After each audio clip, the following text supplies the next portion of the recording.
بھٹو صاحب کے دور میں شراب پر پابندی تھی۔ ضیاء الحق صاحب نے مزید پابندی لگا دی۔ سعادت حسن منٹو کو میں نے خط میں ان حالات کی تفصیل لکھی۔ منٹو کا جواب آیا۔ منٹو کو خط میں نے صدر ضیاء الحق کے دور میں لکھا تھا۔ انور، زمین پر تم سے ملاقات نہیں ہوئی، مگر تمہارا خط پڑھ کر یوں لگتا ہے کہ ہماری صدیوں سے جان پہچان ہے۔ غالب کو جتنا تم چاہتے ہو اتنا ہی میں چاہتا ہوں۔ ہندوستان میں جو فلم مرزا غالب بنی تھی وہ کہانی میں نے لکھی تھی۔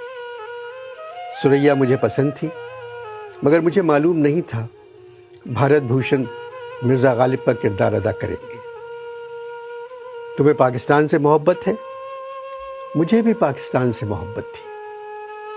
پارٹیشن کے بعد عصمت چغتائی نے مجھ سے کہا، آپ پاکستان جا کر کیا کریں گے؟ میں نے کہا، عصمت، وہاں ہم ہی ہم ہوں گے۔ مگر میں پاکستان بننے کے 8 سال بعد دنیا چھوڑ آیا۔ عمر کیا تھی میری؟ 43 برس۔ مختلف افسانے لکھنے پر مجھے کئی دفعہ جیل ہوئی۔ جب بھی کبھی میں نے معقول افسانہ لکھا مجھے جیل جانا پڑا۔ تم نے اپنے خط میں لکھا ہے، ضیاء الحق صاحب نے شراب پر مزید پابندی عائد کر دی ہے۔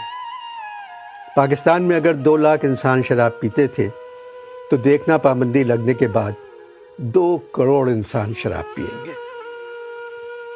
بات سنو، اگر تم لوگ چاہتے ہو کسی چیز کو ختم کرنا تو اس کی طرف دھیان دینا چھوڑ دو، وہ خود بخود ختم ہو جائے گی۔ دیکھو، میں نے اپنی صحت کی طرف دھیان نہیں دیا، خود بخود ختم ہو گئی۔ میرے پاکستان اور تمہارے پاکستان میں جو سب سے بڑا فرق ہے وہ یہ ہے، میرے زمانے میں لوگ گھروں میں نماز پڑھتے تھے اور گھر سے باہر جا کر شراب پیتے تھے۔ اب تمہارے پاکستان میں لوگ باہر جا کر نماز پڑھتے ہیں تاکہ دوسرے لوگ انہیں مسجد جاتا ہوا دیکھ لیں، اور شراب اپنے اپنے گھروں میں اپنے والدین اور بچوں کے سامنے پینے لگے۔ مجھ پر الزام تھا میں فحش لکھتا ہوں۔ تم بتاؤ، اس تہذیب پہ کپڑے کس طرح اتارتا جو پہلے سے ننگی تھی؟ میں معاشرے میں بکھری ہوئی غلاظت پر سفیدی کرنے کے بجائے غلاظت کو دیکھتا تھا اور لکھ دیتا تھا۔ ان لوگوں نے ایک محلے میں لوگوں کے جانے پر پابندی لگائی، نتیجہ کیا نکلا؟ وہ محلہ تو خالی ہو گیا، مگر لاہور میں بڑی بڑی سوسائٹیاں محلہ بن گئی۔ میں ہیرا منڈی جا کر عورتوں سے ان کی کہانیاں سنتا تھا، وہی کہانیاں میری تحریر بن جاتی تھیں۔ میرا دوست صرف میرا قلم تھا، مرتے دم تک اس نے ساتھ نہیں چھوڑا۔ میں تم سے صرف اتنا کہنا چاہتا ہوں، اس معاشرے میں جو بھی بات تمہیں گھناؤنی نظر آئے اس کے بارے میں ضرور لکھنا۔ اور مجھے بہت سو نے بتایا ہے تم لکھتے بھی ہو اور منہ پر بھی کہہ دیتے ہو۔ انور، میں نے کبھی جھوٹ نہیں بولا، تمہارے یہاں کوئی سچ نہیں بولتا۔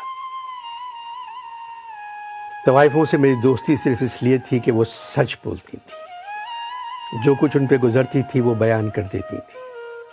مجھے اپنے کرداروں سے ہمیشہ محبت رہی، اور تمہارے ملک میں بسنے والے جاہلوں کو نفرت، جبکہ اکثر ان جاہلوں سے میری ملاقات اسی محلے میں ہوتی تھی۔ تم نے لکھا ہے، میں اردو ادب کا سب سے بڑا افسانہ نگار ہوں۔